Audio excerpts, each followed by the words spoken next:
Dear student, आज हम भाग विधि को दोबारा से पुनः दूसरे तरीके से समझाते हैं। इसमें जो सबसे पहले हम इस विधि द्वारा वर्गमूल ज्ञात करने के लिए निम्न चरणों का पालन करते हैं। तो पहला जो चरण है, स्टेप नंबर फर्स्ट, यानी दी गई संख्या के इकाई के अंक की ओर से दो दो अंकों के जोड़े बनाए जाते हैं। यानी इकाई के अंक की तरफ से दो दो अंकों का जोड़ा बनाएंगे। अब स्टेप नंबर सेकंड में क्या करते हैं, बाईं ओर के सबसे पहले जोड़े या अंक में ऐसी संख्या से भाग कर देते हैं जिसका वर्ग उस जोड़े या अंक के बराबर हो या उससे कम।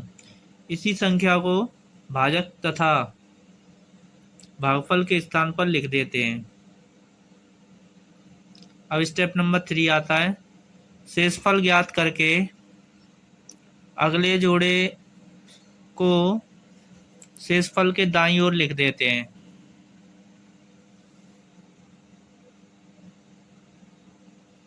स्टेप नंबर 4, भागफल को दोगुना करके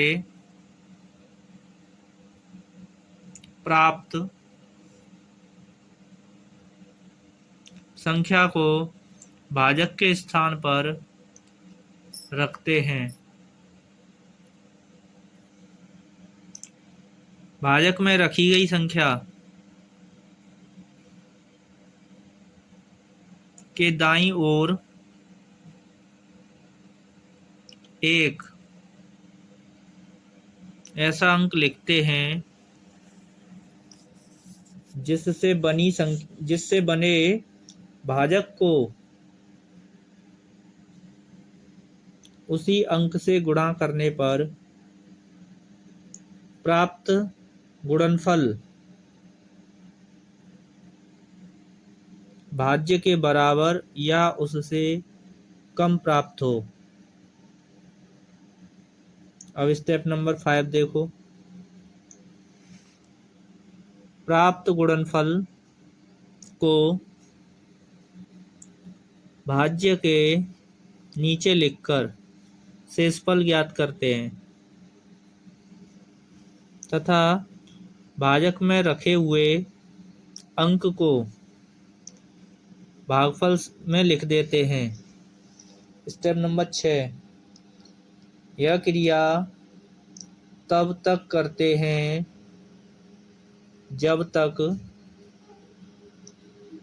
के सभी जोड़े समाप्त नहीं हो जाते।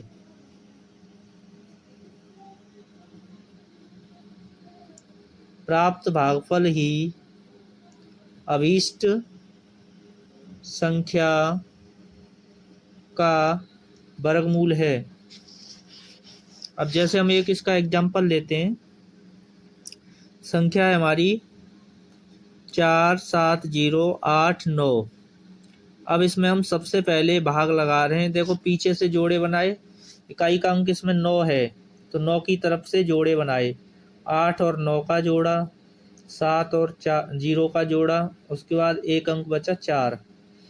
अब सबसे पहले जब हम भाग कर रहे हैं तो पहला अंक 4 है, उसके अकॉर्डिंग कर रहे हैं। तो 2 का फाड़ा ऐसा पढ़ेंगे, 4 से ज़्यादा नहीं हो तो 2 2 जा 4, 4 लिख दिया हमने यहाँ पे। अब 4 में से 4 को माइनस करते हैं, 0 बचेगा। अब यहाँ से पूरा जोड़ा लेना है हमको, तो 7 और 0 हमने पूरे जोड़े को यहाँ नीचे लिख लिया। अब इसके बाद में ऊपर वाले दोनों 2 और 2 को जोड़ दो, तो 2 और 2 4।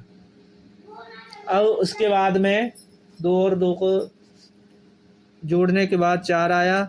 अब उसके पीछे हमने एक अंक लिखा 1, 41 हो गया ये। अब एक का यानी 41 का गुणा 1 से किया, यानी पीछे वाले अंक का ही वर्ग कर रहे हैं हम, तो ये 41 आ जाएगा। एक बार इसका भाग जाएगा इसमें।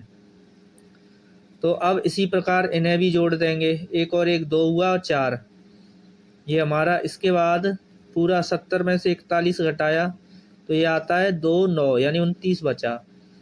अब पूरा जो है इसमें से फिर से एक जोड़ा लिया हमने 8 और 9 जो लास्ट जोड़ा था, और यहाँ भाग करेंगे तो पीछे वाली 7 के अंक का बरक कर दें अगर, तो हमें संख्या प्राप्त होती है 2989 और शेषफल 0 हुआ।